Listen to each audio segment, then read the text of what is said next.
Welcome to another midweek lesson from Grace Christian Assembly. We are currently studying the book of Genesis. So open your Bible and join us as we dig into the Word. Now, here's our teacher, Jim McClarty.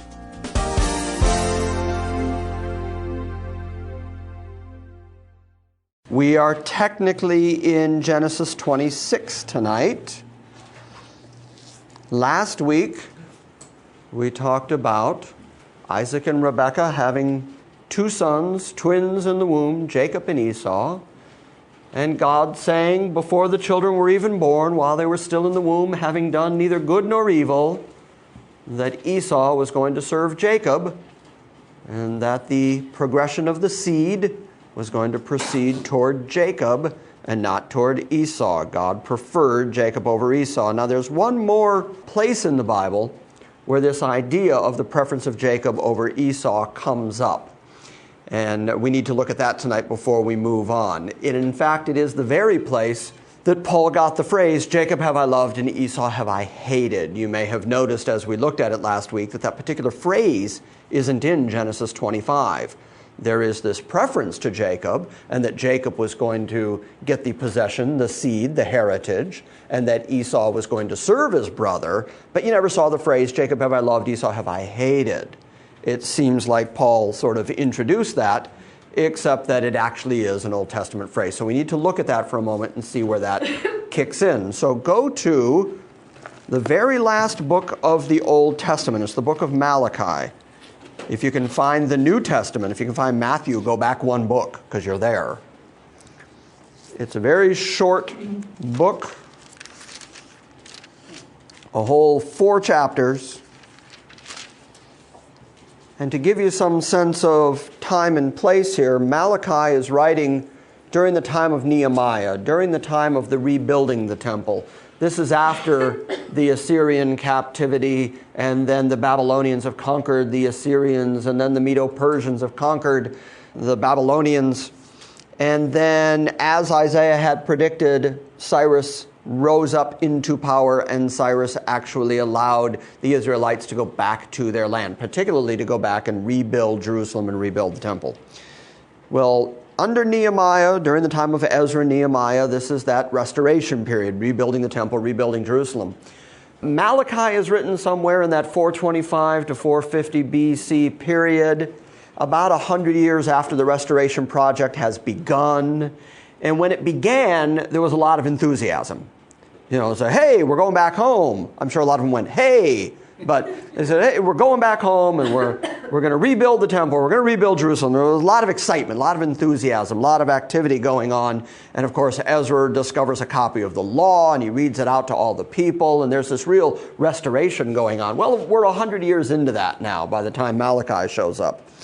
And things have been rough, and they've endured a drought. And not only that, the priesthood, the leadership, the Levites, over that 100-year period have become really lax. They started with all that vigor. Well, let's do it all God's way. Let's follow every little rule and bring him every little gift and do everything the way we're supposed to do it. Well, by the time Malachi comes around, even that wasn't being done properly. As is always the case, if God is slow to act, if people don't see the blessings right away immediately, they get bored and go, well, why am I doing this? What's in it for me? Where's the benefit? And that's exactly what had started to happen to Israel here. And we have to remember that the worship of God happens and occurs, the service of God takes place, not because of what we get out of it, but because of who he is. We serve God because he's God. And even if you serve him your whole life, and all he does is give you something to wear, something to eat every day, he's done his job. Anything you get above food and raiment is an extra blessing of his grace anyway. But people very commonly, when they don't get enough from God quickly enough, say, well, that's it, I'm not going to serve that God anymore. Things are not going my way. 100 years, the Israelites had gone back, had been rebuilding, had been looking for what they anticipated being this kingdom that they had heard so much about, all these promises, returning the second time. Now here Cyrus has let him go, just like Isaiah said he would. And they go back into the land, and they start working, and they start building. And 100 years goes by, and nothing big has occurred. And they start kind of going, well, why serve God then? We don't seem to be getting anything dramatic out of it, so forget it. Well, that's where Malachi enters the picture. He walks into that sort of unhappy, unfulfilled Israelite community.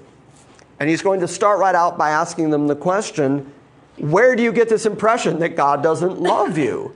He has already said, Jacob have I loved, and you are the descendants of Jacob. Therefore, he does still love you. And the evidence Malachi is going to use is that he said, Jacob have I loved, and Esau have I hated. And he's going to demonstrate that God's hatred is still on Esau. The implication being, if in fact Esau is still suffering under God's hand, then the other half of the equation must also be true. He must still love you, despite what your circumstances look like. So this also tells us then that the love of God, the graciousness of God doesn't change because God doesn't change. And even if your circumstances don't necessarily look like God is loving you in the kind of way you would love to be loved, if that's in fact a sentence, because there's none of us who wouldn't love health, wealth, prosperity. There's none of us who wouldn't love to have no trouble every day and no health trouble and the money just keeps flowing in and everything you touch turns to gold. We would all like that, we think, but it is the struggles, the trials of life that create character and build a genuine dependency on God and form that relationship. And this is exactly what Malachi is struggling with if you go through the whole book. He's having to deal with the Israelites in a period where they're saying, well, God claims he loves us, but where is it? Where's this big love we've heard so much about? And he's going to remind them, well, he said, Jacob have I loved, but he also said, Esau have I hated. And as you'll notice, that hatred of Esau continues, which means the love continues too. Do you remember on Sunday I was pointing out that the first half of the Jeremiah promise in Jeremiah 31, where God said, the same way that I have looked after Israel to pull them down, to pluck them up. The second half of that sentence was, and I'll plant them and build them. And I said, we can see clearly, historically, unquestionably, the first half of that sentence is true. If the first half of that sentence is true, therefore the second half of that sentence is true. And just because God hasn't yet done the building, the restoring, the building up, doesn't mean he's not going to. And the evidence you have that he's going to is that he's already done the first half of the sentence. The plucking up and the scattering and the knocking down and all that stuff. Well, same thing with Malachi. That's exactly the logic Malachi is going to use here. That's where I get that logic, is Malachi is going to say, well, he must still love you because, look, the curse is still on Esau. And since he's still cursing Esau, he must still be loving you. Both half of the equation must be true, despite what your circumstances look like. Got that? So again, the big lesson in Malachi, and we're only going to read a little brief piece here, but the big lesson in Malachi is your circumstances do not determine God's love. God's character, his nature, his unchangeableness is what determines his love for you. And faith, real faith, genuine faith in God, doesn't view your circumstances. It views God, his character, the promises he's made, and then you walk through your life believing that what God has said is more real, more true than your circumstances. Because the circumstances of life will oftentimes make it look like God's not keeping his word. And we're so quick to go, hey, God, I've had a really bad week. Where are you? Like God who is eternal and lives forever and, 1,000 years is like a day. And so you have a rough week, which is a blink of an eye for God. And he's going, I'm still up here, sustaining the universe. Didn't you eat? Aren't you still alive? Don't you know your name? You didn't suffer. You're not on the street. You're not. Where's your complaint here? But we look at it from the human side and say, well, I was unhappy for a little while. Where's God in all this? Faith says, God has said he loves us with an everlasting love. That love does not change just because our circumstances have changed. And in fact, it may be God's love that has brought about these difficult circumstances. Because we've all been through some tough circumstances, but I can guarantee you this, you've done more growing during your tough times than you ever did during your easy times. You come out a different person after going through the rough patches than when you go through an easy period. If you go through an easy period where you can just sit back and relax, eat, drink, be merry, when you go through those periods, you come out the other end just as dumb as you went in. Sure, it's more fun. It's more fun. You don't have to think about anything. You don't have to press toward God. You don't have to pray. It's all just flowing toward you. And so it's real easy to just take that in stride. That's just downhill coasting. Nothing to it. But when the struggles of life come, when the trials of life come, those are the times you have to cling to God because you got nothing else. And those are the times that you have to believe that God knows what he's doing or you won't be able to get through it. Those are the times that you end up, by the time you come out of it, you've learned something about yourself, you've learned something about God's faithfulness, you've learned something about your own character and nature, and you've learned what's important in life. I was talking with John Jones today. He had a doctor appointment this morning that I had to take him to, and because he's blind from birth and needed somebody to drive him there. And I've known John for probably 16, 17 years. And so he called me a couple days ago and asked me if I could drive him up there. So I said, sure, and picked him up this morning, got up at 7 and was there at his house at 8 and picked him up, and we drove down. 8:15, we're sitting in front of the doctor's office because he said his doctor's appointment was at 8:30. We're sitting in the parking lot, and the sign on the door says, Wednesdays, open at 9. We got 45 minutes to kill. And John starts apologizing profusely. Oh, I must have gotten confused. I'm sorry. I didn't know. And I said, John, before you go on any further, I got to tell you, I've been through some big stuff in my life. I have been through major, painful, catastrophic things in my life. And John, this isn't one of them. This is 45 minutes sitting in a parking lot. This is nothing. This is downhill coasting. The sun is on our shoulders. I mean, there's just nothing wrong with this. We're just happily sitting in a $20,000 vehicle in a parking lot waiting for you to see a doctor. What is wrong with this picture? Nothing. We're good. Don't worry, John. Don't apologize. This is good life. But there was a time in my life when a 45-minute wait would have made me nuts. 45 minutes wait. You made me get out of bed early and come here and get you so that I can sit in a parking lot in the sun for 45 minutes?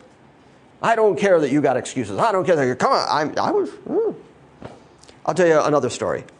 Why not? I'm telling a story. We'll get to Malachi eventually. After everything that happened 3.5 years ago, my whole life blew up and our family life and everything all kind of went haywire. And the kids were over at the house one night and I made a dinner for them and we sat down and we're eating and James reached for something and he knocked over his glass of milk. Remember that? Mm-hmm. Knocked over his glass of milk. And I got up calmly and I went and I got a towel and I got some paper towels and here, wipe it up, wipe. And we put some more milk in the glass and I went back to eating. And James was just staring at me, aghast, and just like he's looking at a zombie. Like, what'd you do with my dad? And I said, what's the matter, James? And he said, you didn't get upset. I said, right. Should I have? He said, well, this would have really upset you before. I spilled milk being clumsy during dinner. You would be really angry at me. Why aren't you? And that's exactly why. Perspective has changed. I've been through some big stuff. I've been through some big, important, painful stuff. As a consequence, spilled milk? Oh, whatever. There's nothing to that. Sitting in a parking lot for 45 minutes? That's a heyday in my book. Yeah, we're fine. I was riding with my friend Joe a few weeks ago, and we were in Murfreesboro on the square, and we stopped to pull into a parking spot, and the guy behind us honked at us. In the little square where the speed limit is like 5, we stop, he honks. Well, my friend Joe turns to me and says, wouldn't you love to be him where the biggest trouble in your life, the biggest problem in your life was this? Wouldn't that be great if this is what it took to upset you? Everything in my life is so great, a stopped car makes me honk and get angry. But once you've been through some stuff, right, Gladys? You've been here a while. I mean, here by on the planet for a while. You've lived some stuff. Right. I was just telling them the anniversary of my graduation. Right. Which was? 61st. Wow, 61st anniversary. Yeah. So the reality is, in life, it is the struggles, it is the trials, it is the difficulties that build character, but they also build your faith.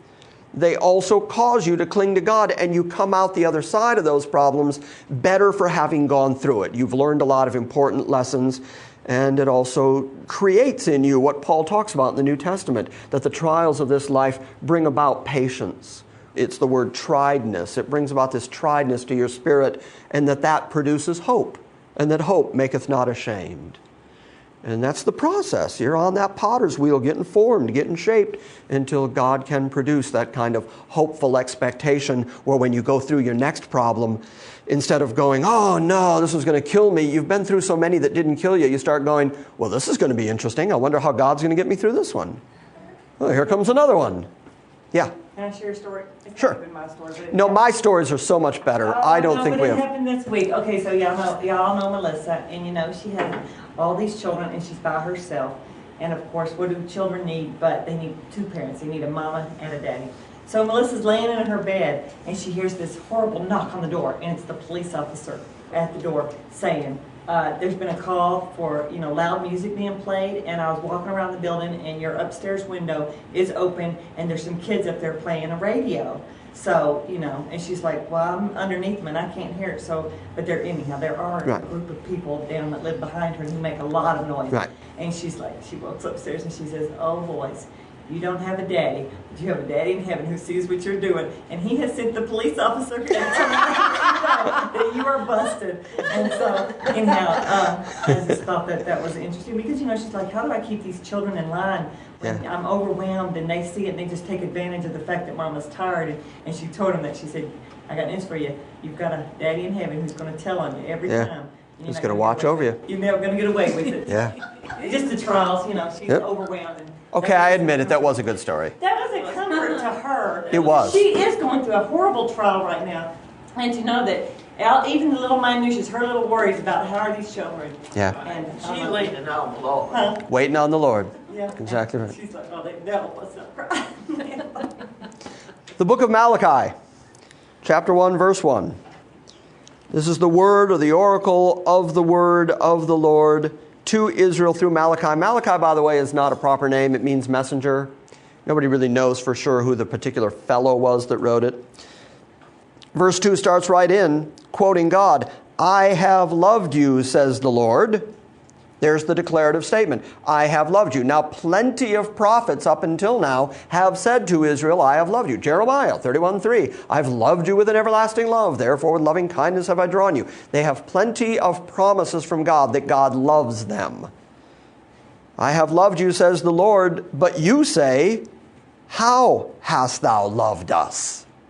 You claim to have loved us, but how? Look at our lives. Look what we've been going through. Look at the famine. Look at the difficulties with the priesthood. Look at what we're going through. How is it that you've loved us? Prove it. So his proof is, was not Esau Jacob's brother, declares the Lord? Yet I have loved Jacob, but I have hated Esau. So there it is. Jacob have I loved, Esau have I hated. That's what Paul picks up and quotes in Romans 9. But I have hated Esau, and I have made his mountains a desolation. Okay, now he's reaching into their history and saying the areas where the Edomites have dwelt and now dwell, the descendants of Esau, I have made a desolation, and I have appointed his inheritance for the jackals of the wilderness. And at that moment, that area of Edom was in fact a wilderness. So God is saying, okay, now remember, I've said I loved you. You said, wherein do you love us? Prove that you love us. His proof is, didn't God say, Jacob I've loved and Esau have I hated? Well, then to prove that he actually still loves you, let's take a look at what he's doing to Esau. Look at what he's done to Esau. He's laid him waste, and he has jackals living in the land that was supposed to be theirs. Though Edom says, verse 4, though Edom says, we have been beaten down, but we will return and we will build up our ruins, thus says the Lord of hosts, they may build, but I will tear it down.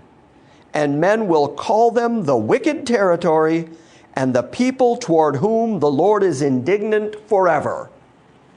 Okay, there's God's evidence. That's not good. Nothing about that is good. They will be called the people toward whom the Lord is indignant forever. You don't want to be wearing that on a t-shirt. No. Not a lot of t-shirts in Edom probably during that period anyway. But verse 5, and your eyes will see this, and you will say, the Lord be magnified beyond the border of Israel. This is very interesting because They thought that God's entire magnification of himself was going to be demonstrated in Israel exclusively. And since we're the Israelites who you love, the only way God was going to get glory to himself and be magnified on the earth was going to be to glorify Israel in their mind, in their thinking. And they're saying, but look, we're not the chief nation. We're not being glorified. We're going through trouble. So where is the magnification of the Lord? God, why aren't you bringing glory to your own name by making us your people grand and great on the earth? And God said, I'm teaching you something. I'm teaching you to expand your thinking beyond your idea that the whole world centers around you. God is saying, I am doing according to my will and glorifying myself in the destruction of my ancient enemies. And therefore, I'll get glory to myself and be magnified beyond the borders of just what I do within Israel. In other words, everything God does in his universe, everything he does on this planet among all people groups is all designed for the same purpose. You've heard me say this over and over again. God is in the enterprise of glorifying himself. And he is going to glorify himself in blessing his people, protecting his people, providing for his people, teaching his people, bringing his people through tough times, delivering his people. He's going to do all that, yes, but he's also going to get glory for himself in the judgment of those who are not his people, who are his enemies, or who are enemies of his people. Both of those achieve his glory. Got that? So here's God saying, sure, yeah, you're going through a suffering period, but you know why? Because I'm glorifying myself in teaching you that it's not all about you. It's all about me. I'm going to be magnified and I'm going to get glory to myself. And if that means you got to go through 100 tough years, then you're going to go through 100 tough years, but I'm going to get the glory.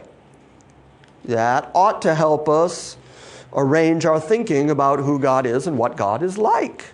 God is going to get glory to himself, even if that means taking you through all kinds of struggles and problems and trials. What did he take Job through? Plenty. I mean, could you have lived through that? No. Could you have lived through what Job went through? No, I don't think any of us could have endured that, gotten to the end of it and said, though he slay me, yet will I trust him. And he rose up and he tore his mantle and he shaved his head and he said, the Lord gives and the Lord takes away. Blessed be the name of the Lord. And the next verse says, and in all this, Job sinned not with his mouth. Would have been real easy to sin with your mouth at that moment. You've lost everything. All your kids are dead. You've lost all your cattle and your wealth. Everything you have has been destroyed. And now he's sitting covered in boils, cutting himself open with a broken piece of pottery so that his boils can pus out. This is not pretty. If there was ever a time to go, I thought you loved me, God, this would have been a good time.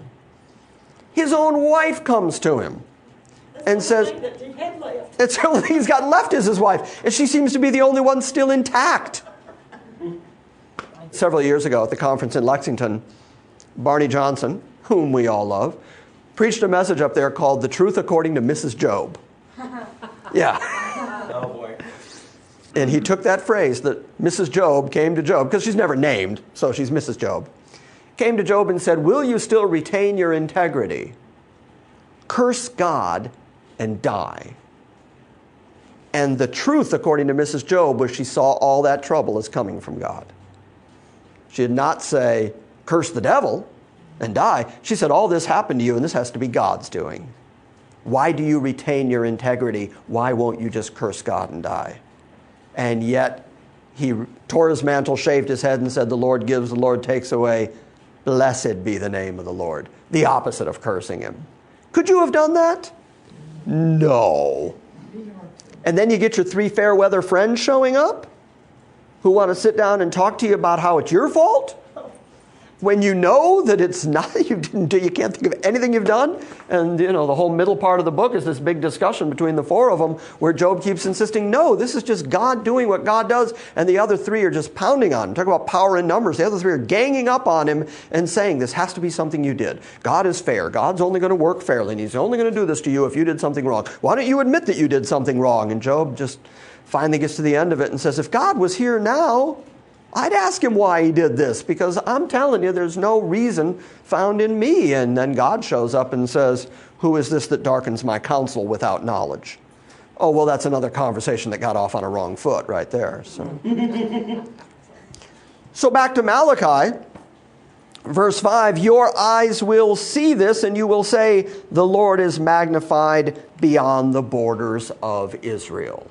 So Jacob have I loved, Esau have I hated is a key concept in Malachi's writing in promising Israel, in proving to Israel that God is still with them and God still loves them, and saying, look, he's still cursing Esau, so he must still be loving you. Now turn over to chapter 3 of Malachi for a moment.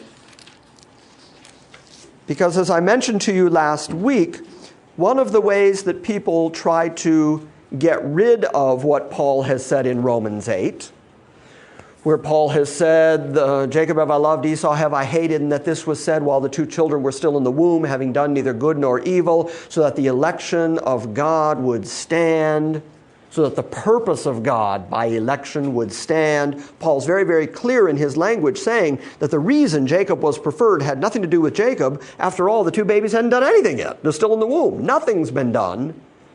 And then he says, so that the purpose of election would stand, not of him that wills, nor of him that runs, but of God that shows mercy. So that we really understand that Paul was saying this has nothing to do with what the people did.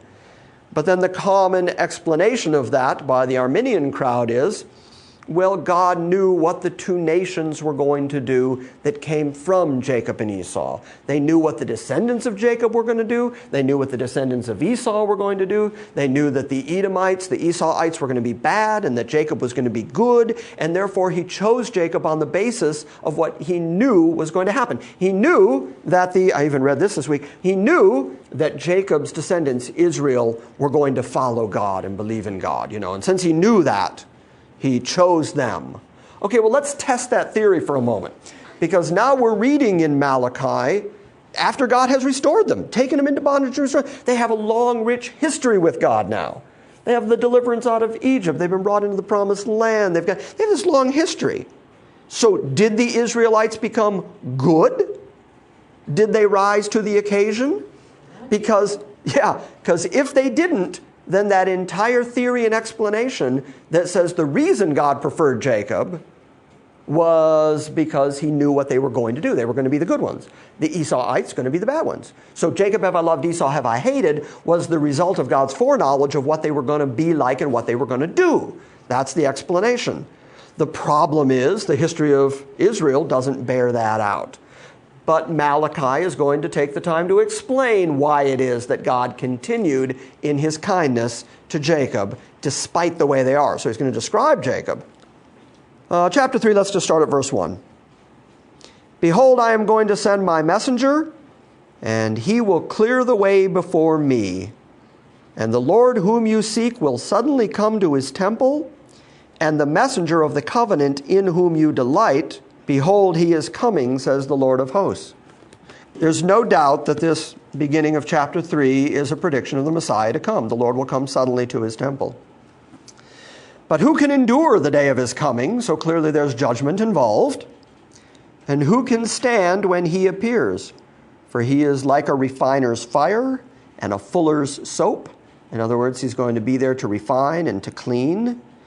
And he will set as a smelter and a purifier of silver, and he will purify the sons of Levi and refine them like gold and silver, so that they may present to the Lord offerings in righteousness.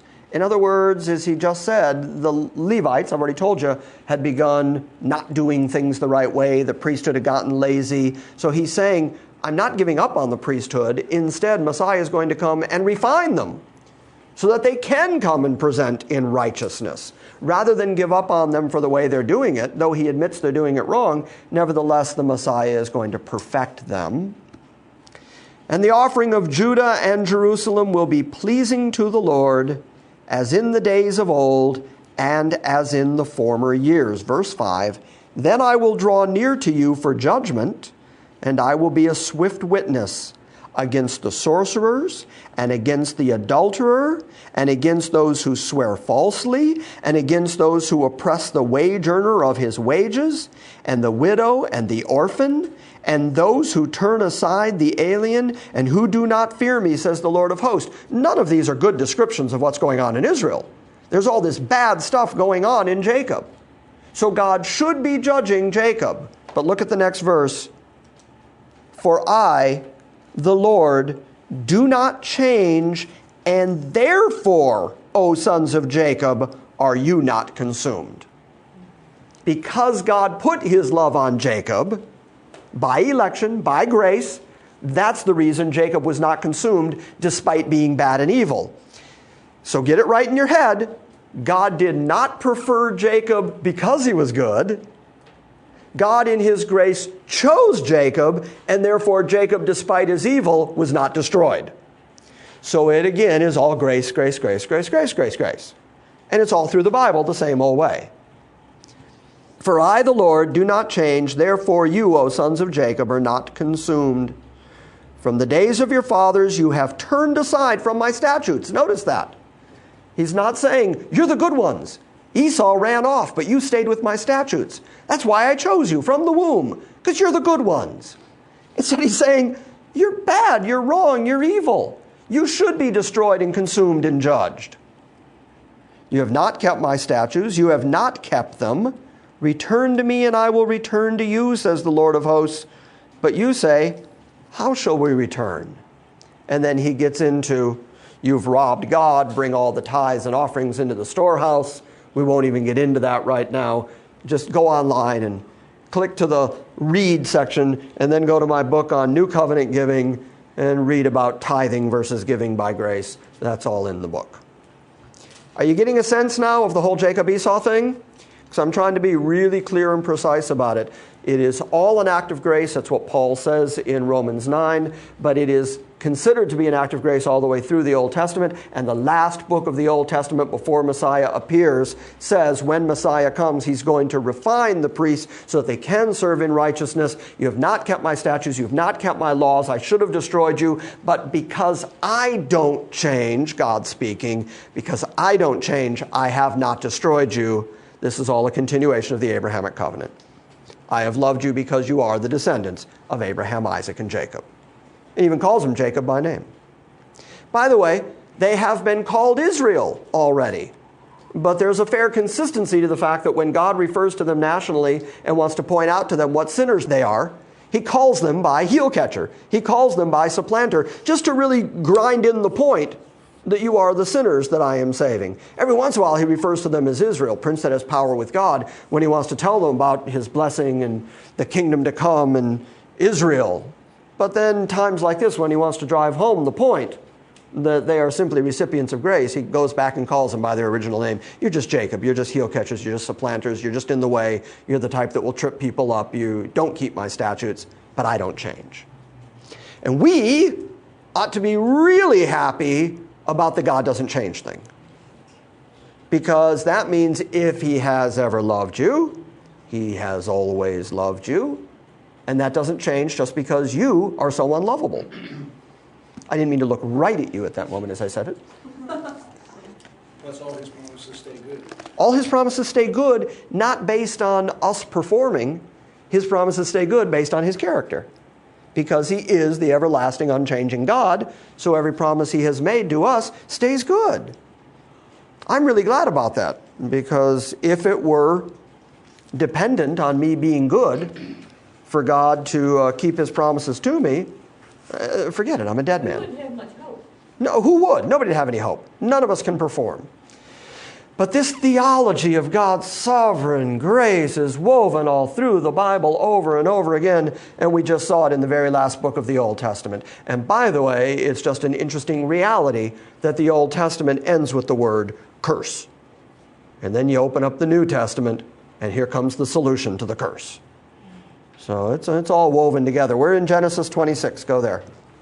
I had a really fun revelation this past week, and not that I've never thought of it before, but just that it was brought into my attention again, that I get so frustrated talking to people about religion, and I just get so, just upset that people don't get it, and I'm just like, why don't you understand this? This is so blatant, this is so there, it's all the way through the Bible, just arguing with people, and that right there is the proof, that they can't hear it, and, it's by the grace of God that I can understand it, and I thank God for that. Yeah. I can, but That, again, this week was just a reminder to me that, you know what, they can't hear it because they can't hear it. And, you shouldn't be frustrated because there's nothing that you can do about it. All you can do is tell the truth. And you have to be brave enough to not bend the truth to try to get them to hear something. Right. You have to stand on the truth, knowing that if God wants to open their minds and hearts, Jesus walked around constantly saying that he was speaking to those who had ears to hear, and walking around talking in parables. They said, why do you speak in parables? And he said, so that they'll hear and not understand. So there are plenty of people that you can present the word to, and they can get the big stuff. Hey, there's this guy Jonah, and he got on a boat, and he got swallowed by a fish, and he ended up in Nineveh. And they go, that's a great story. And I believe in God. Right. Of course I believe in God. Yeah. Most people do. Pressed to the wall, most people will tell you, I believe in God. Yeah. But- again, keep in mind though, Joanne, you planted a seed. Right. And just like with me coming in contact with the doctrines of grace, my first introduction was one sermon 15 years before I ever showed up in this building. And the curiosity that I gained from that led me to this. So Yep. it's like, and it's like everything opened up at that point. It was in God's time. It Right. wasn't. Or you could be Jeremiah and not have any converts. Jeremiah preached 30 years, never had a convert. That's what Yep. All right, we're in Genesis 26. That was all introduction. It's 10 to 8, and I just got the intro out of the way, so... It's all right, we're all sugared up. Thanks to Jennifer's cake, we're pretty That's much right. hyper. Yeah, it was graduation. That's what it was. Yeah. Chapter 26, verse 1. That'd be so good.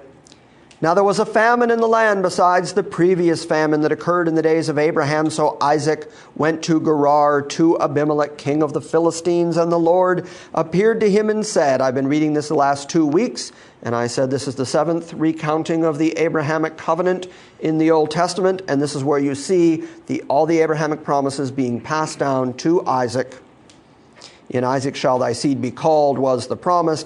Now God is telling Isaac, you get the whole Abrahamic covenant. It's not going to go to Ishmael, it's going to go to Isaac. The Lord appeared to him and said, do not go down to Egypt. Stay in the land of which I will tell you, sojourn, or stay as a pilgrim in the land, and I will be with you, and I will bless you. For to you and to your descendants I will give all this land, and I will establish the oath which I swore to your father Abraham. So there it is. Everything I promised Abraham, you get. So even though God had told Abraham before he ever had Isaac, you and Sarah are going to have a son, and in him, in Isaac, your seed will be called. Now God is keeping that word all these years later to Isaac and saying, you get all the promises, you get the land, you get the covenant. In your seed is going to be the descendant that's going to bring great news to all nations. I will multiply your descendants as the stars of heaven. I will give your descendants all these lands. By your descendants all the nations of the earth shall be blessed. Well, that's the entirety of the Abrahamic covenant right there. And then in verse 5, because Abraham obeyed me and kept my charge and my commandments and my statutes and my laws, and as I've pointed out repeatedly, if there were any conditions to the Abrahamic covenant, God said right there that those conditions are already met. So when he's giving it to Isaac, it is truly, genuinely, completely unconditional, because he's already said, I'm giving it to you because your father already did all these things. So there's no condition put on Isaac where God said, I'd like to give you the covenant provided you'll do something. Instead, it's simply, I chose you, you're mine, I named you before you got here, I told your mom and dad, even though they were past childbearing, that I was going to be bringing you, and that in you the seed was going to continue. So this is God saying, I'm completely in control here. Verse 6, so Isaac lived in Gerar. When the men of the place asked about his wife, he said, she is my sister. Any of this familiar? Talk about the fruit not dropping far from the tree. Yeah, I mean, just like Dad did. He goes in and says, this is my sister, for he was afraid to say, this is my wife, thinking, the men of this place will kill me on account of Rebekah because she's beautiful. Same thing as Dad went through. And so I think what we're learning here is men just don't marry a beautiful woman. Then you don't have to lie. There you go. And it came about, when he had been there a long time, that Abimelech, the king of the Philistines, looked out through a window and saw, and behold, Isaac was caressing his wife Rebekah. Then Abimelech called Isaac and said, Behold, certainly she is your wife. How then did you say she is my sister? And Isaac said to him, Because I said, lest I die on account of her. And Abimelech said, What is this you have done to us?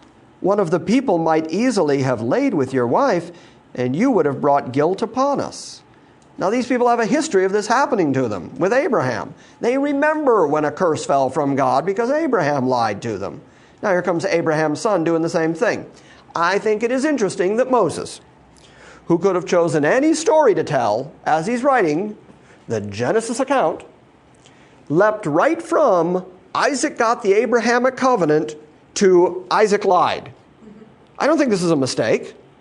I think he went right from, he got the covenant and God spoke to him and God said, I'm going to establish my covenant with you because Abraham, your father, did those things and so you get the covenant. Right from that to, and oh yeah, he was just like Abraham. He went out instantly and lied. He's living up to his name immediately.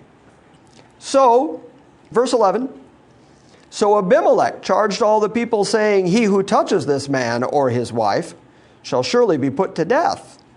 So now he's protecting them. Why? Because he knows this is Abraham's son. Do you remember last time when Abraham did this? Do you remember how none of the women in the kingdom could have any babies because of them? So look, nobody touch her, okay? We want to be able to continue as a kingdom. Leave her alone. Now Isaac sowed in that land, and he reaped in the same year 100-fold, and the Lord blessed him. So now God is making real obvious, as he's living among his enemies, among the people who do own the land, he's making obvious that God is blessing him, taking care of him, making him rich. Verse 13, and the man became rich, and he continued to grow richer until he became very wealthy, for he had possessions of flocks and herds and a great household, so that the Philistines envied him. Now all the wells which his father's servants had dug in the days of Abraham his father, the Philistines had stopped up by filling them up with earth again. Then Abimelech said to Isaac, Go away from us, because you're too powerful for us. As he grew in servants and household and animals and wealth, they started getting worried, because you may remember that his father was able to create a standing army that went in and took out all 5 of the kings of the plains. So they know that this family has a history of growing up into powerful family groups, and so they said, you got to go. Verse 17, and Isaac departed from there, and he camped in the valley of Gerar, and he settled there. Then Isaac dug again the wells of water which had been dug in the days of Abraham. The reason this is so important, and the reason that Moses keeps bringing this up, is that these wells become markers. These wells become proof to them historically that this is the land promised to Abraham, Isaac, and Jacob. After all, this well was dug by Isaac, or this well was dug by Jacob. This is a very common way for Moses to identify that the land they've been delivered back into is the very same land that was promised them. So these wells are going to be given names, and they're all going to continue into Moses' time. In fact, yeah, we've got a moment. We'll get back to this. Turn to, John tells this story. In the New Testament, turn to John. You're going to be familiar with this story, but I'll point out a little detail you might not have seen before. John 4, I'm hoping. Yes, indeed. John 4.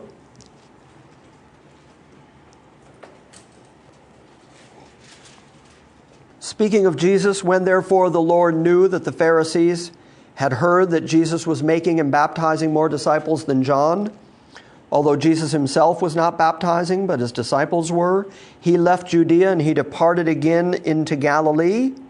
So he's leaving Judea, the southern kingdom. He's going into Galilee, his homeland. In order to do that, typically the Jews would travel around Samaria so that they didn't have to encounter the Samaritans, the half-breeds, the dogs.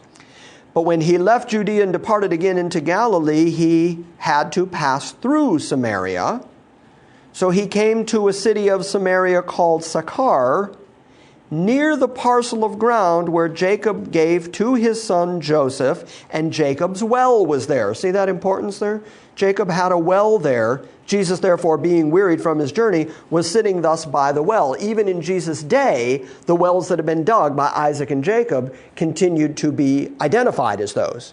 So now we know that this land that is later the land where the Samaritans dwelt, the land of Samaria, is the very same land of Canaan, where Abraham, Isaac, and Jacob had dwelt and dug their wells and had their flocks and herds and everything else. So it's clear that you're talking about the exact same land. And then when Jesus carries on this conversation with the woman of Samaria, she's real emphatic about, well, this is the well that was given to us by our father Jacob. So even though she's a Samaritan, a half-breed, she's still connecting herself to the connection to Jacob. There came a woman of Samaria to draw water, and Jesus said to her, "Give me something to drink," or "Give me a drink."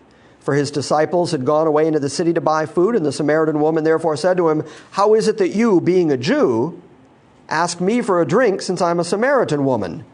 And then John adds parenthetically, "For the Jews have no dealings with the Samaritans." So you can see the infighting that was still going on during Jesus' time between the half-breeds and the purest Jews. Jesus answered and said to her, "If you knew the gift of God and who it is that says to you, 'Give me a drink,' you would have asked him, and he would have given you living water." And she said to him, "Sir, you have nothing to draw with. The well is deep. Where then are you going to get this living water? You are not greater than our father Jacob." See how she connected it? "You are not greater than our father Jacob, are you, who gave us this well and drank from it himself and his sons and his cattle." So that well of Jacob continued to be identified well into Jesus' time. So these are landmarks, is my point. Because as we continue through, now go back to Genesis 26, as we continue through the next portion of Genesis, you're going to see a lot of talk about wells and how the wells were given particular names.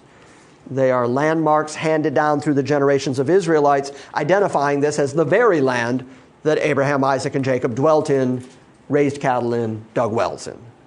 Got it? Okay. And it's going to cause a quarrel, of course. They're going to argue over the wells. Starting at verse 18 of Genesis 26. Hope you kept your fingers there. "Then Isaac dug again the wells of water which had been dug in the days of his father Abraham, for the Philistines had stopped them up after the death of Abraham. And he gave them the same names which his father had given them." So again, you're naming the wells. You're making landmarks. "But when Isaac's servants dug in the valley and found there a well of flowing water, the herdsmen of Gerar quarreled with the herdsmen of Isaac, saying, 'The water is ours.' So he named the well Esek, because they contended with him." Esek is Hebrew for quarreling, arguing, contending. "And they dug another well, and they quarreled over it too, so he named it Sitnah," which means contention, argument, disagreement.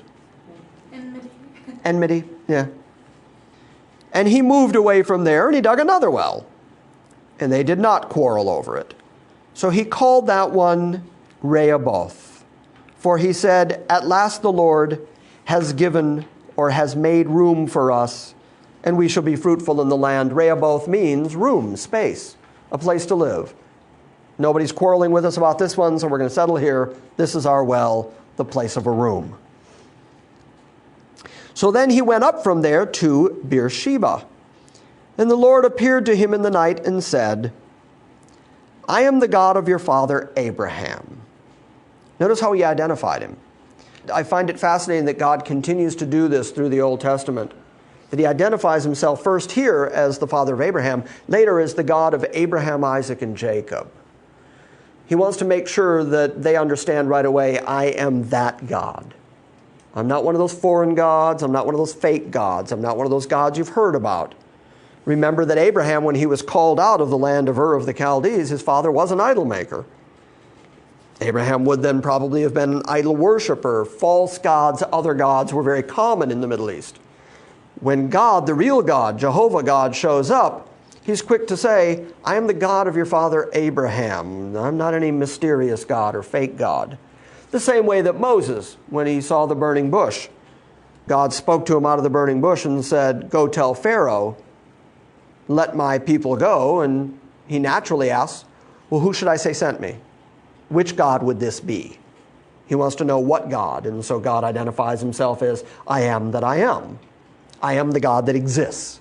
Unlike all the other Egyptian gods that do not exist, I'm the God that is. Go say, the God that is sent me. So he shows up at night here speaking to Isaac and says, I am the Lord, I am God of your father Abraham. Do not fear, I am with you. I will bless you and multiply your descendants for the sake of my servant Abraham. How many times do we have to see this repeated over and over? God is saying, I'm going to do it because I'm God and because I promised Abraham I would do it. And that doesn't change. Christ appears on planet Earth because of a promise God made to Abraham. And all of the machinations of human beings and nations and wars and armies coming and going couldn't stop the fact that God kept the seed flowing from Abraham all the way to Christ. And it happened that way because God said he was going to do it. So, verse 25, so Isaac built an altar there and called upon the name of the Lord. That phrase, called upon the name of the Lord, is just odd language. What it means is he worshiped God there. He called on that God instead of any other God. He identified himself with Yahweh, the real God, the Jehovah God. Called on the name of, worshiped that God. And he pitched his tent there, and there Isaac's servants dug a well. We're seeing a lot of that now, aren't we? Then Abimelech came to him from Gerar with his advisor Ahuzeth and Phicol, the commander of his army. And Isaac said to them, why have you come to me, since you hate me and have sent me away from you? Now this is interesting. They've come to make a political alliance because they've watched God bless him so quickly and so tremendously that they realize God is with this guy, the real God. And it would be good for us if we got on his side. Because if he ever decided to go to war with us, the real God would be on his side. So they come to make an alliance. Verse 28, and they said, we see plainly that the Lord has been with you. So we said, let there now be an oath between us, even between you and us, and let us make a covenant with you, that you will do us no harm, just as we have not touched you, and have done to you nothing but good, and have sent you away in peace. You are now the blessed of the Lord. Can you imagine being so blessed of the Lord that even among your enemies it's so obvious that they would come to you and go, okay, it's clear that God's on your side. I think the emphasis Moses is putting here is God did exactly that. He made it so obvious that Isaac, because he was Abraham's descendant, was completely in God's hand. I think it'd be nice if Christians walked around in the world today and people actually said, you know, it's obvious that God is with you. But Christianity in so many ways has been worldlyized, if that's a word, that the world can't even see the difference anymore between Christianity and the world. We don't acknowledge God. Don't acknowledge God, right. So there's no identification of you are the people of God. And we ought to be making peace with you because you are the people of God. Instead it's like, oh, those are the Christians, we can stomp all over them. Then he made them a feast. Isaac makes a feast for all of them that came out to him. And they ate and drank. And in the morning they arose early and they exchanged oaths. Then Isaac sent them away and they departed from him in peace. Now it came about on the same day that Isaac's servants came in and told him about the wells which they had dug, and said to him, we have found water.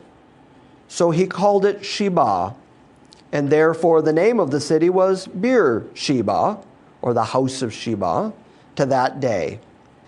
And when Esau was 40 years old, now we've made a leap here. Suddenly we're talking about Esau, we're talking about Isaac, but Isaac is traveling with his family. So he would have Jacob and Esau with him. He has his sons with him. So as they've been traveling, they've settled, they've got some wells, they've got animals. He's very, very wealthy, but they're living in a land that is occupied by non-Abrahamic descendants. So Esau, his son, is 40 years old, and he married Judith, the daughter of Beri the Hittite, and Basemath, the daughter of Elon the Hittite, and they brought grief to Isaac and Rebekah. And in fact, that idea of these two foreign women that have been married by Esau is going to come up later when Isaac, after tricking his father, gets sent away, Rebekah's going to go to old blind Isaac and manipulate him one more time and use these two daughters to do it. And basically say, if our unmarried son, Jacob, marries women like the ones we already have, I don't want to live anymore. And so that encourages him to send Jacob to Laban, and we'll go from there to follow the seed. But that's part of how Rebekah is going to protect her favorite son after he's already stolen the birthright, and Esau wants to kill him. She sends him to Laban to go get a wife to avoid the Canaanite wives. They just sit Rebecca on. Yeah, go Rebekah. Yeah. So these two women are going to become a real thorn in Rebekah's side, and she's going to use it to manipulate her husband. So, all right, so you got that big chunk of information? I know that was a whole lot of stuff tonight, but this Jacob-Esau connection is really, really important, and it shows up a lot in the New Testament. And if you take anything away from tonight, it's God blesses his people because he's God. And even if you go through tough circumstances, you have to have faith that God is still in control and knows what he's doing, and his love didn't change. Your circumstances changed, but they're ultimately going to be for your good. Why? Because all things work together for good to those who love God, who are the called according to his purpose. So now you can see where Paul could write those kind of things. He has that whole Old Testament history to prove it.